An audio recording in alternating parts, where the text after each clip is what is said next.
सोचिए, हर तरफ कंपनी अपनी प्रोडक्टिविटी बढ़ाने में लगी है, नए नए बाजारों में कदम रख रही है, मुनाफा कमाने की कोशिश कर रही है, और दूसरी तरफ उसकी कमाई का बड़ा हिस्सा किसी और खड्डे में जा रहा है। ये खड्डा है कोर्ट कचहरी और वकीलों की फीस।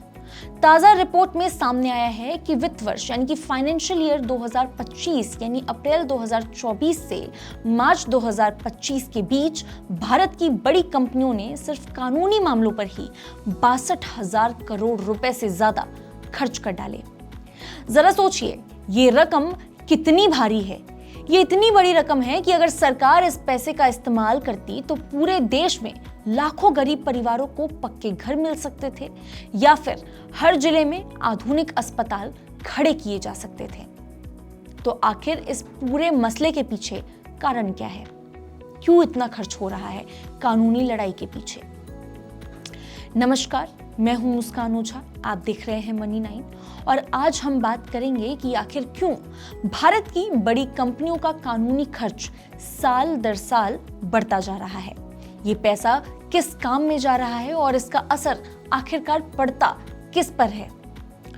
कंपनी पर, सरकार पर, या फिर सीधे सीधे मेरे और आप जैसे लोगों पर यानी आम आदमी पर? सबसे पहले आंकड़े समझते हैं, क्योंकि आंकड़ों से शुरुआत करना मुझे लगता है कि बेहतर रहेगा, ताकि आपको समझ में आए कि इस विषय की गंभीरता कितनी है। साल 2023 से साल 2024 यानी फाइनेंशियल ईयर 2024 में देश की टॉप कंपनियों ने करीब 56,000 करोड़ रुपए जो है वो कानूनी मामलों में खर्च किए थे।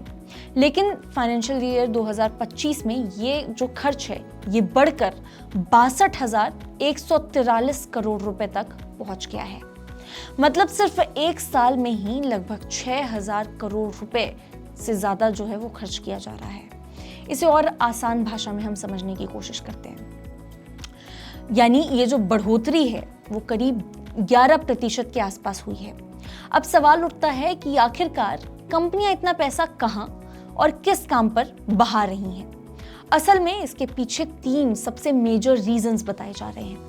सबसे पहली जो वजह है वो ये है कि विदेशी सौदा, यानी आज के समय में जब हम बात करें तो आज भारतीय कंपनियां जो हैं वो सिर्फ देश में कारोबार तक सीमित नहीं है। वो विदेश में जाकर कंपनियां खरीद रही हैं, नए जॉइंट वेंचर कर रही हैं, वहां ऑफिस, फैक्ट्रियां खोल रही हैं। ऐसे हर सौदे में दर्जनों तरह के कानूनी कागजात, टैक्स एग्रीमेंट और कंप्लायंस जरूरी होते हैं। इन सब के लिए कंपनियों को महंगे महंगे लीगल एक्सपर्ट्स और इंटरनेशनल लॉ फर्म्स की मदद लेनी पड़ती है, जिनकी फीस करोड़ों रुपए में होती है। दूसरी बड़ी वजह है विवाद और मुकदमेबाजी। कंपनियां अक्सर टैक्स विभाग, सरकार और दूसरी कंपनियों या फिर कभी-कभी कर्मचारियों से ही उलझ जाती हैं। पेटेंट विवाद हो, कॉन्ट्रैक्ट तोड़ने या फिर इस तरह का कोई भी मामला हो, या फिर शेयर होल्डर्स के साथ कोई झगड़ा हो गया हो, हर केस में सालों साल वकीलों की टीम रखनी पड़ती है। एक एक केस पर करोड़ों खर्च हो जाते हैं और कई बार तो मुकदमे इतने लंबे चलते हैं कि खर्च का कोई हिसाब ही नहीं रह पाता। तीसरी वजह है नियम कायदों का पालन। पिछले कुछ सालों में सरकार ने कॉर्पोरेट गवर्नेंस और कंप्लायंस से जुड़े नियम काफी सख्त कर दिए हैं। छोटी सी गलती भी अब बड़े जुर्माने और पेनल्टी में बदल सकती है। इसलिए कंपनियां पहले से ही कानूनी जो सलाहकार हैं उनकी मदद लेती है, ताकि हर नियम का पालन सही से हो सके।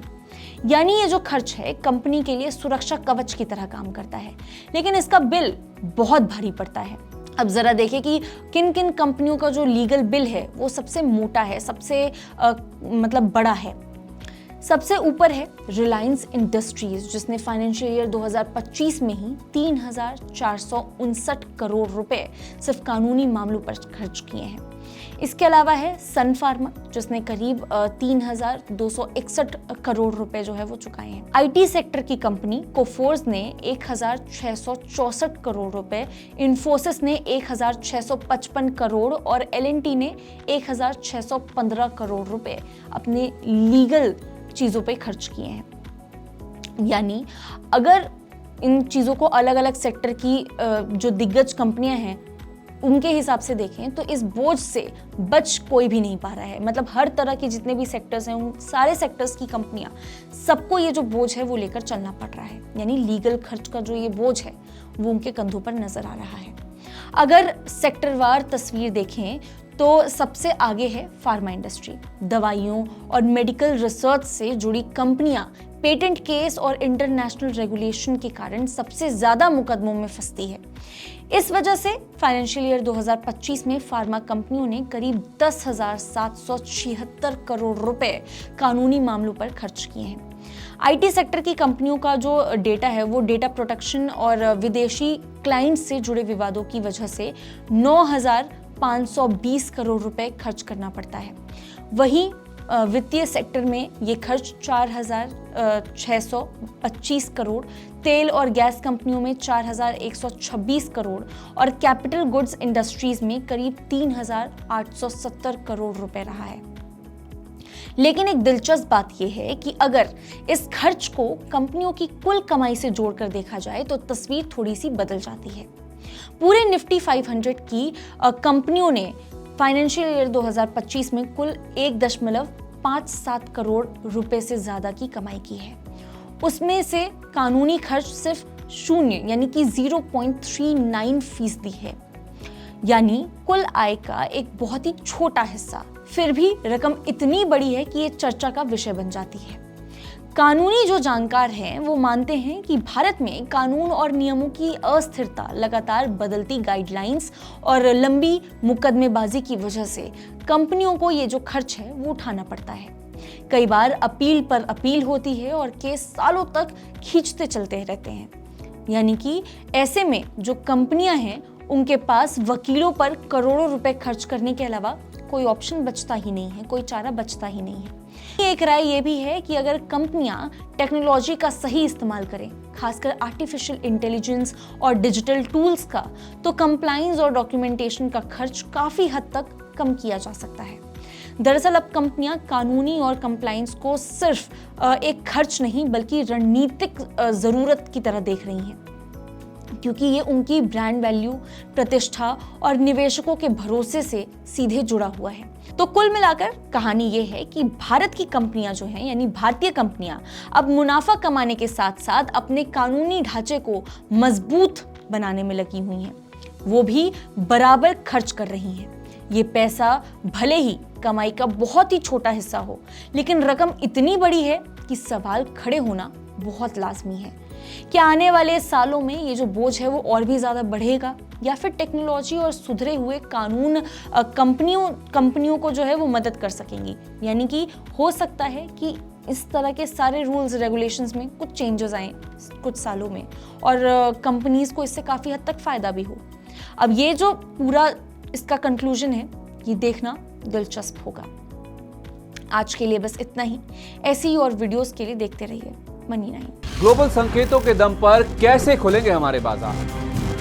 क्या कह रही हैं खबरें और ब्रोकरेज रिपोर्ट्स? किन शेयरों में बनेगा पैसा? बाजार खुलने के बाद क्या खरीदें, किन शेयरों को करें पोर्टफोलियो से बाहर? कैसा रहा बाजार का दिन भर का कारोबार? कैसे तैयार करें कल के बाजार की स्ट्रैटेजी? इन सब सवालों के जवाब जानिए मेरे साथ ओपनिंग बज और क्लोजिंग बज में, इन वक्त पर सिर्फ मनी9।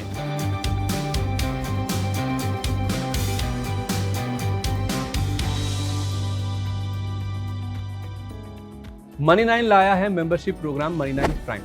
अब आपके दिमाग में कई सारे सवाल होंगे, मसलन आखिर क्या है ये मनी9 प्राइम, आपके लिए यानी दर्शकों के लिए इसके क्या फायदे हैं, और एक बड़ा सवाल ये कि मनी9 प्राइम से आखिर जुड़ना कैसे है। तो इसकी पूरी जानकारी हम आपको देने जा रहे हैं।